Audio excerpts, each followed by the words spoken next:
Bonjour, bonsoir, bien-aimés. Soyez les bienvenus sur votre chaîne Maranatha Télévision dans cette émission qu'on ne présente plus. Si vous êtes habitué à cette activité quotidienne, ce rituel presque, j'ai envie de dire, qui est celui du partage de la parole de Dieu ensemble dans cette émission qui nous est proposée depuis plusieurs années maintenant, plusieurs mois, j'ai envie de dire, et qui nous fait beaucoup de bien. Moi, personnellement, ça me fait beaucoup de bien parce que j'aime beaucoup la parole de Dieu et j'aime beaucoup les temps de partage. Voilà pourquoi encore je suis dans la joie de vous retrouver cette semaine pour partager la parole de Dieu. Nous serons ensemble avec l'évangéliste Françoise pour pouvoir partager ensemble la parole de Dieu. Et nous allons démarrer aujourd'hui dans l'épître de Paul aux Thessaloniciens que nous avons commencé depuis la semaine dernière avec l'évangéliste Debo et le pasteur Nancy. Nous allons continuer encore cette semaine où Dieu nous fait beaucoup de bien. Alors je vous salue, moi c'est le pasteur Eric de la communauté évangélique Maranatha. Je profite pour saluer l'homme de Dieu, l'évêque Jean-Claude Mossengo, ainsi que son épouse, le pasteur Marie-Thérèse. Et je voulais fortifier tous ceux qui sont en train de jeûner. Nous sommes dans notre dernière ligne droite. Nous sommes presque à la fin. Un mois de jeûne. Dieu nous a fait beaucoup de bien. Nous voulons prier. Prier pour recommander ces instants entre les mains du Seigneur. Notre Père et notre Dieu, c'est avec humilité et une profonde reconnaissance que nous venons encore, Seigneur, ce soir, aujourd'hui, en cet instant, nous rapprocher de toi au travers de ta parole. Seigneur, je reconnais encore une fois que sans toi, je ne suis rien. Sans toi, nous ne sommes rien. Et c'est au travers de toi et de ton Esprit Saint que nous voulons parcourir cette parole. Aujourd'hui encore avec mon frère, ma soeur, mon bien-aimé, ma bien-aimée qui est en train de suivre cette vidéo, cette émission en ce moment précis. Permets que nous puissions être bénis au travers de ce temps, que ta parole nous redresse, que ta parole nous équipe, Seigneur mon Dieu, que ta parole nous oriente, que ta parole nous éclaire dans les ténèbres de ce monde où l'ennemi est en train de prendre de la hauteur, de l'avance, mais nous savons que nous sommes plus que vainqueurs au travers du sang de l'agneau, au travers de Jésus-Christ. Que ce temps soit un temps béni, un temps de vie, un temps de joie encore, un temps de prière pour la seule gloire de ton nom, Seigneur. Au nom puissant de notre Seigneur Jésus-Christ, j'ai ainsi prié. Amen. Voilà, bien-aimés, nous voulons lire la parole de Dieu, lire cette parole qui nous est proposée aujourd'hui dans l'épître de Paul aux Thessaloniciens, au chapitre 1er. Nous allons prendre, au chapitre 2e, nous allons prendre du verset 1er jusqu'au verset 8. Lisons la parole de Dieu. Vous savez vous-même, frères, que notre arrivée chez vous n'a pas été sans résultat.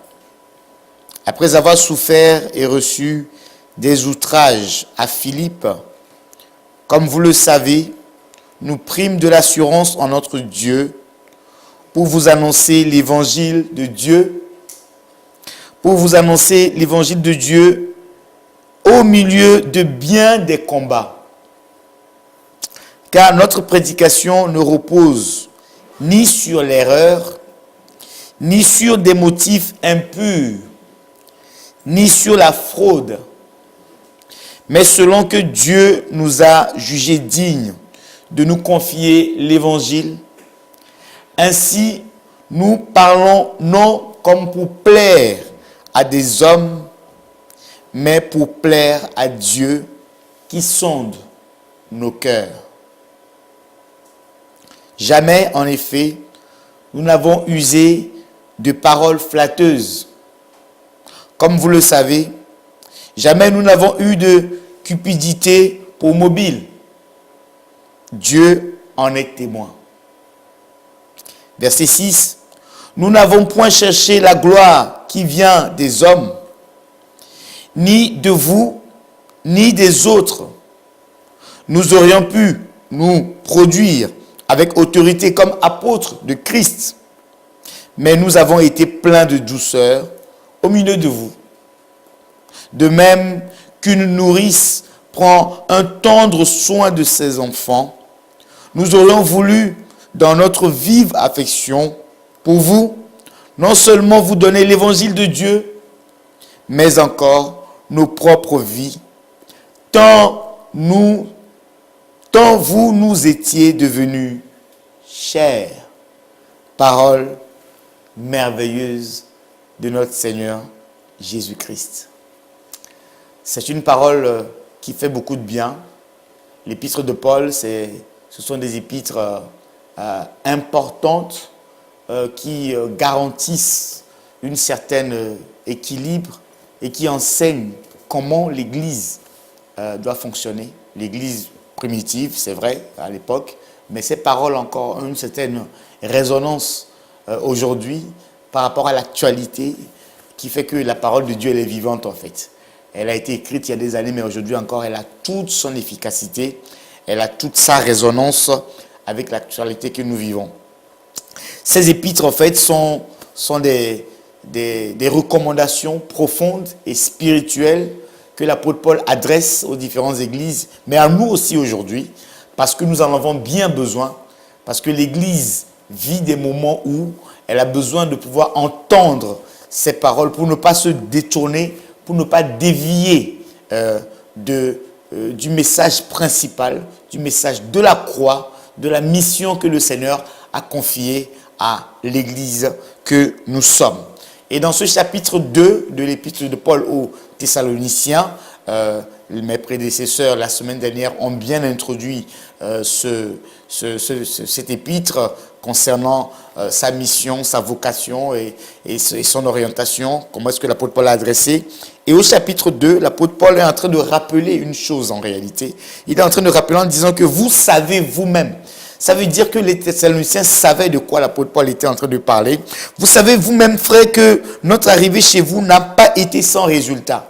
Donc, les Thessaloniciens sont conscients de ce que l'arrivée de l'apôtre Paul et de son compagnon Timothée, ainsi que tous les compagnons qui sont avec lui, ont provoqué chez les Thessaloniciens. Et notamment, il énumère un petit peu cela en disant « Après avoir souffert et reçu des outrages à Philippe, comme vous le savez, nous prîmes l'assurance en notre Dieu pour vous annoncer l'évangile de Dieu. » Nous, dans les souffrances, nous prîmes de l'assurance.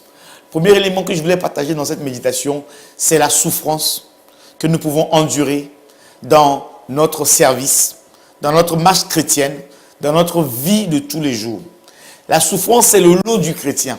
Bien aimé, que personne ne nous trompe, que personne ne te ment, que personne ne te détourne de la vérité. Dans ce monde-ci, il n'y a pas de consécration, il n'y a pas de vie d'attachement à l'évangile dans la vérité qui ne soit suivi de souffrance. Parce que le monde entier est sous l'emprise de l'ennemi. C'est le diable qui règne dans ce monde. Et si tu veux marcher pieusement, si tu veux marcher en droiture, avec une grande consécration, un grand attachement à l'éternel et à ses principes, bien aimé, c'est avec des souffrances.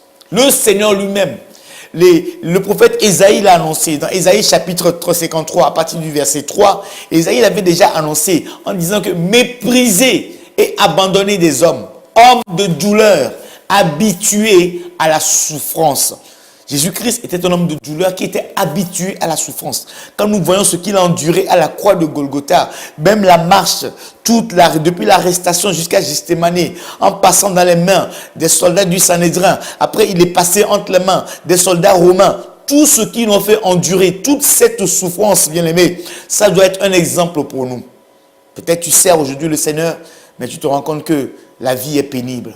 Les gens ne reconnaissent pas ton ministère, ton environnement est difficile à supporter. Même ta famille est en train de te tourner le dos. Même tes collègues de travail sont en train de se moquer de toi. Tout cela fait partie de la souffrance du chrétien. Tout cela fait partie du lot du service. Et dans cette souffrance, l'apôtre Paul dit une chose. Il dit, après avoir souffert et reçu des outrages à Philippe, comme vous le savez, nous prîmes de l'assurance en notre Dieu. Oh bien-aimé, prends de l'assurance. Plus tu souffres, et plus tu dois prendre de l'assurance. Plus tu endures les outrages, plus tu endures les insultes, plus tu endures les calomnies, et plus l'évangile prend de la valeur dans ton cœur.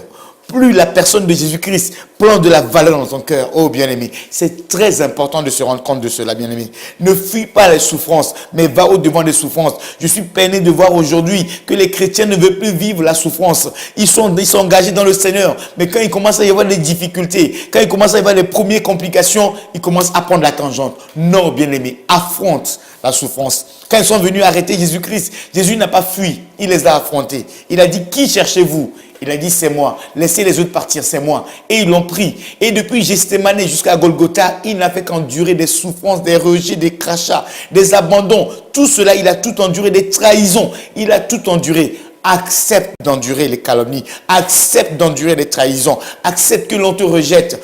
Parmi tout ça, prends de l'assurance. C'est alors que ton service prendra de la valeur. C'est alors que quand tu élèveras la voix, le ciel s'ouvrira. Parce que tes paroles ne seront pas des paroles vaines, mais tes paroles seront suivies d'onction.